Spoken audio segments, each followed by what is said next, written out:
Hi, Juliet. Hi. What an amazing discovery to kind of get reacquainted with your music after so many years. And Carnival is such a great album. Congratulations. Thank you.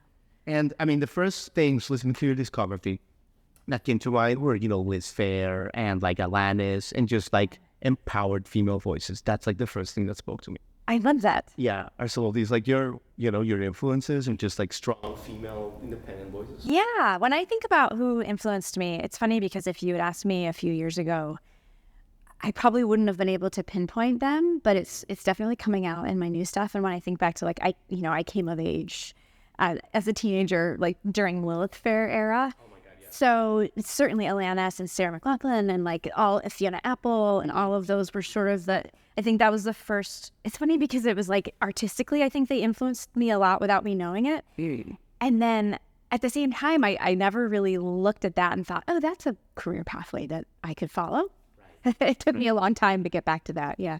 Interesting. It's good to mention that because, I mean, this album of yours, there's been a gap between your last album. I think it was like 2007, your first like full-length album before this one. Yeah. Why did like?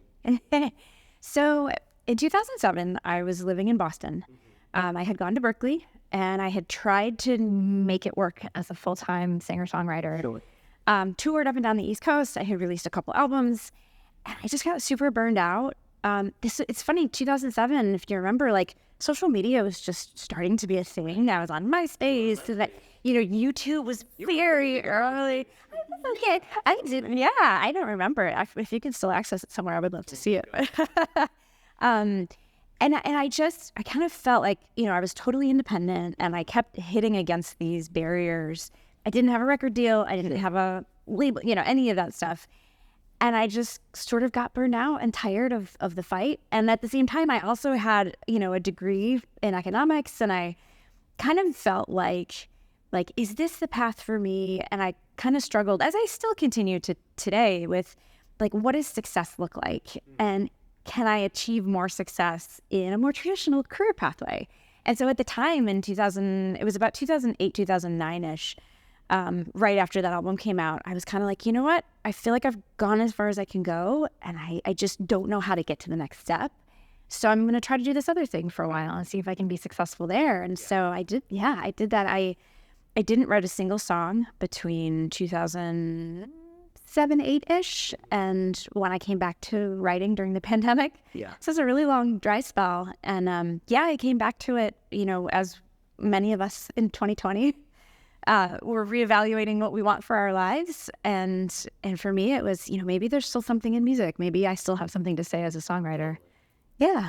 But in a way, Juliet, like, obviously, I don't wish that you have another gap like that, or any of my favorite artists.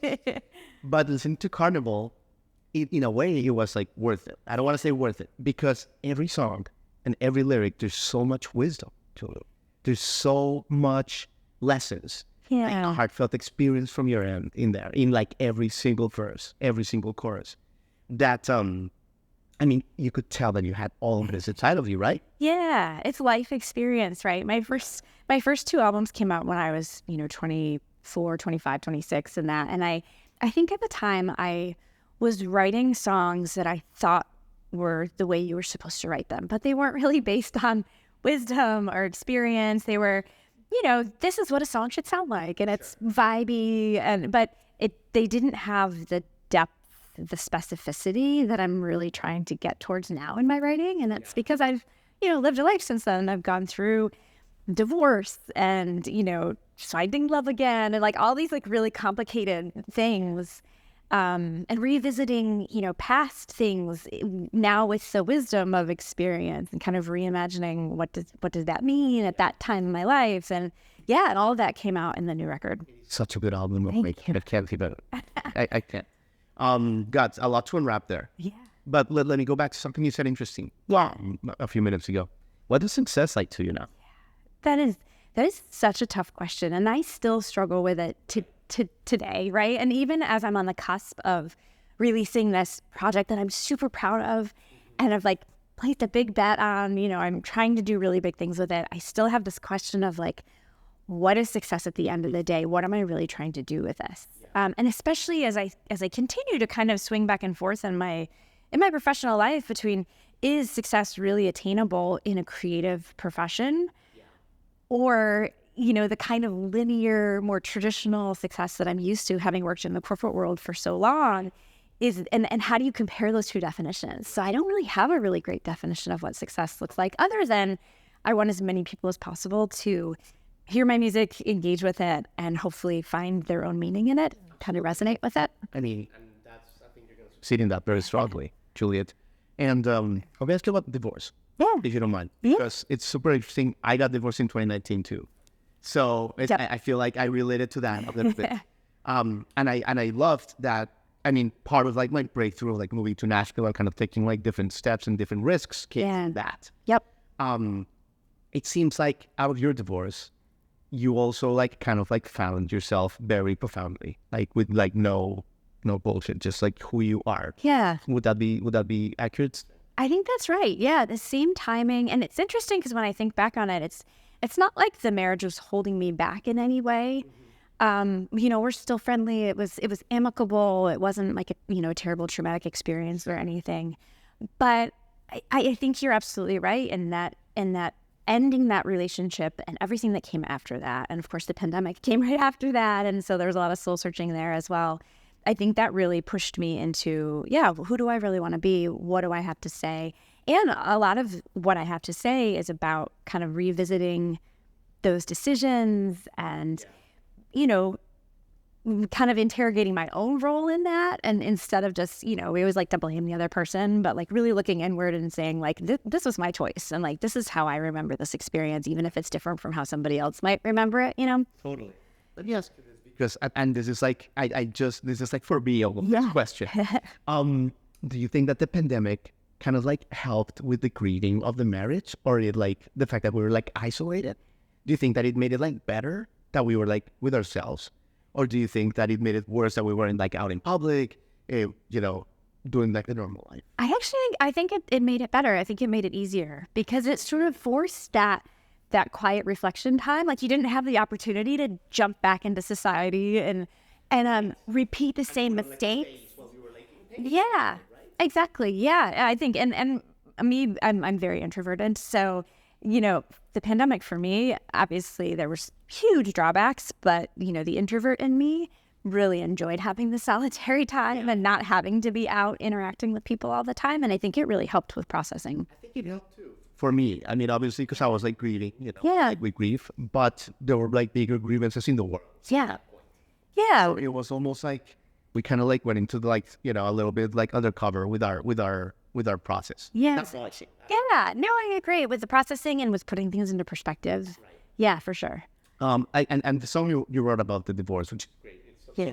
Yeah. I mean, so much detail into like mundane things. So a little bit about that song. Yeah. For my audience that doesn't know, you're putting all this emotional, like when you go through something like that, something like separating, like who's going to keep like the forks, who's going to keep like that kind of stuff. Yeah. There's like it's more meaningful than it sounds. And you put it into a song. Yeah. I think finding the meaning in the very small moments, which for me were, when I think back to 2019 and that whole experience, it's funny because I don't remember kind of the big wash of emotion. What I remember is looking at a pile of towels on the floor of the basement and having to sort them into two piles. And I think about going through the kitchen and making a pile of, okay, you get this piece of cutlery and I get this and I get the toaster and and that, I think for me, they're hard. Yeah. And it's funny because at the time, and in the song this sort of comes out, at the time, I sort of was just kind of mechanically moving through it of like this pile and this decision and that decision. But then coming back, and I actually wrote that song, I think it was fall of 2022, maybe. So, 3 years later, post-pandemic, that was what came back to me of those moments. And then kind of putting those moments into context of like, what did that actually mean? And like recognizing the sorrow and the grief that were in those moments that I maybe didn't recognize at the time because I was moving through them so mechanically. Sure. Another song that I love is the one that came out of Pretty. I mean, Pretty is a classic. I mean, it's that's out now. It's great. Yeah. And I love that story that someone in the middle of the night. Yeah. Right? So Pretty is like, it's very badass song. I love it. And you got some like unidentified kind of like feedback. Yeah. So I don't know exactly who the sender was, but I mean, you can probably guess. Yeah. I mean, there's probably only one person that would take issue with Pretty. And yeah, it was, 12:45 in the morning, as it says in the lyrics of Call Your Wife, the response song. And, I actually didn't see the message until the next morning because I wasn't looking at my phone at night. But, I picked up my phone and looked at it, and I had this immediate, physical, visceral reaction to the words, which basically were just what I said in the song was like, I don't think you're being fair to the subject of Pretty. And yeah, this is just immediate, taking me back to being, a late teenager, early 20s in this relationship in college, and all of the feelings of being gaslit and I feel this way and you disagree. And I didn't respond to the text. I kind of tried to put it aside, but it really made me, sort of not want to perform the song for a couple days. And it just it didn't sit right with me. And then I got really angry because I thought, how dare you try to send this sort of thinly veiled threat or whatever that message was supposed to be in the middle of the night. What are you doing, And so I think I was doing some weeding or something outside at my house. And I was just angrily pulling up all these weeds.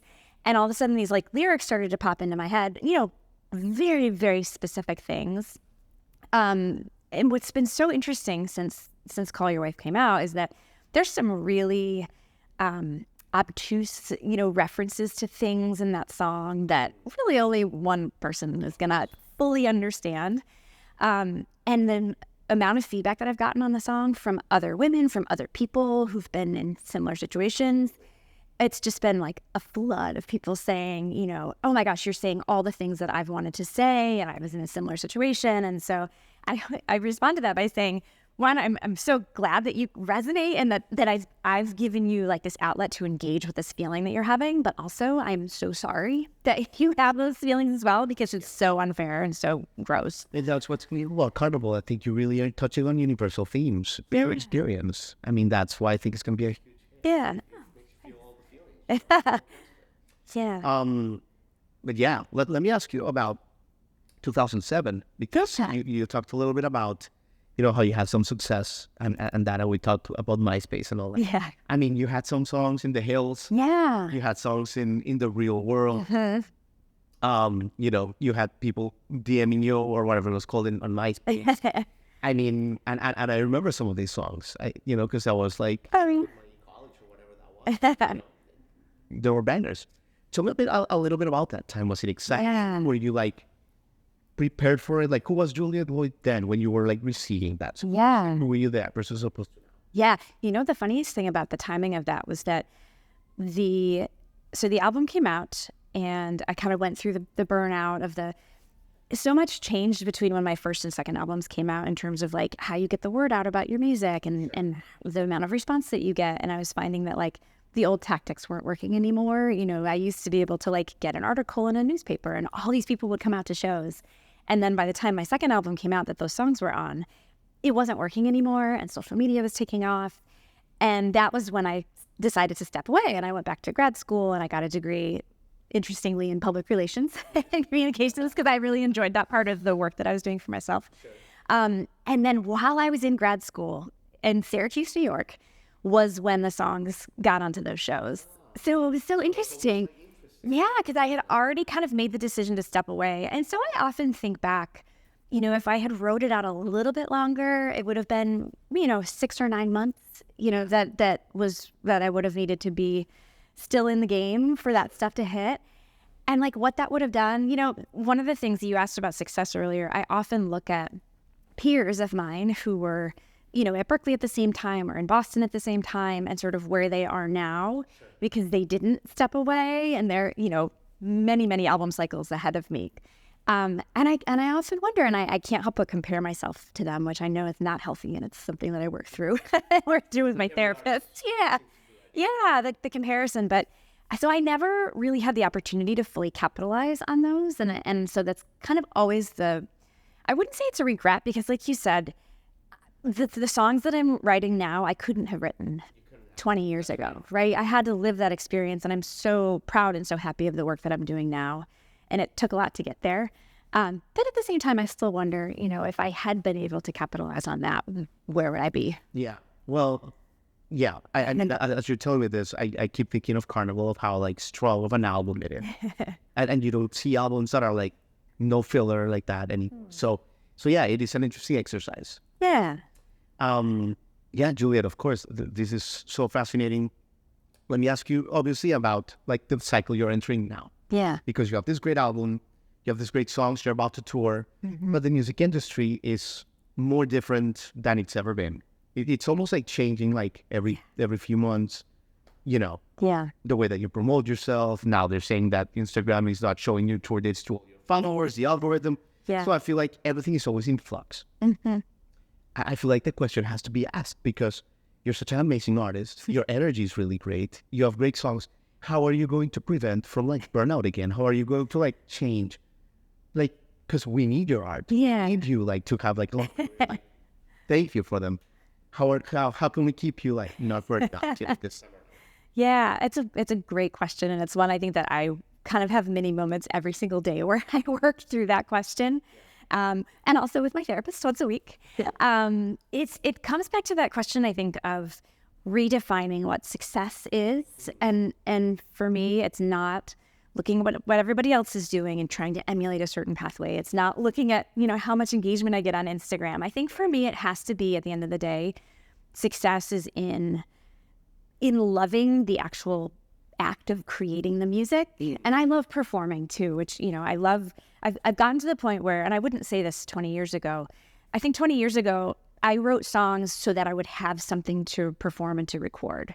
And it was I pretty much had the exact number of songs that I needed to put out an album, and that's it. Yeah. And coming back to it now, I actually love writing, and I use it to process, and I'm, trying to become more prolific so that I have, all kinds of songs that are in process. I have like 6 tabs open in Google Docs right now. And I'm really enjoying that part of it because I think at the end of the day, that's what's going to be sustaining. That's what's going to keep me from getting burned out. Is it at the end of the day, I can be happy and be satisfied in just, writing the songs and getting to perform them. And then whatever else happens, it's out of my control, And it's the thing we all struggle with, right? It's like what's in our control and what's not in our control.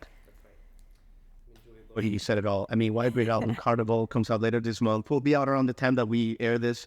So, if you want to take us away with a song, we would be absolutely delighted and honored. Yeah, I would love to. Thank you. My name is Juliet Lloyd, and this is Wallflower, my song about being an introvert in an extroverted world. Quiet and cautious, noticing everything, noticed by none, carefully camouflaged. Always safe in your garden of one, hopefully watching and waiting, blending. I know you hate it. Wallflower, disappear in the spaces between, and hide all your brilliance, color and cracks. They have to know where to look to be seen, and it's okay, it's okay. The dance ain't as cool as it seems. Wallflower, disappear. One eye on the exit and one on the clock, always counting down, cloaked in a smile and a laugh. Just make sure that it's never too loud. There in the pictures, singing along, pretending you know the words to the song.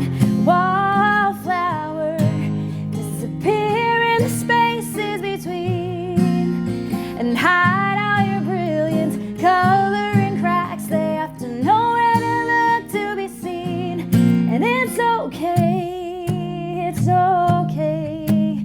The dance ain't as cool as it seems. Wallflower, disappear. Sometimes it feels like I'm the only one who doesn't want to be here. Why does it feel like I'm the only one who doesn't wanna be here? Wallflower, disappear in the spaces between and hide all your brilliance, color and cracks. They have to know where to learn to be seen. Wallflower, disappear in the spaces between and hide all your brilliance, color and cracks. They have to know where to learn to be seen. And it's okay, it's okay. The dance ain't as cool as it seems. Wallflower, disappear. Wallflower, disappear. Juliet Lloyd, so grateful that you're back in business, doing what you should have, just what you're born to do. Thank you for doing this, and thank you for coming. Thank you. Thanks so much for having me. Hi, everybody. Thanks for watching. Subscribe here for the latest from the show. Also, be sure to check out more of the best clips from J-Rod Concert Media.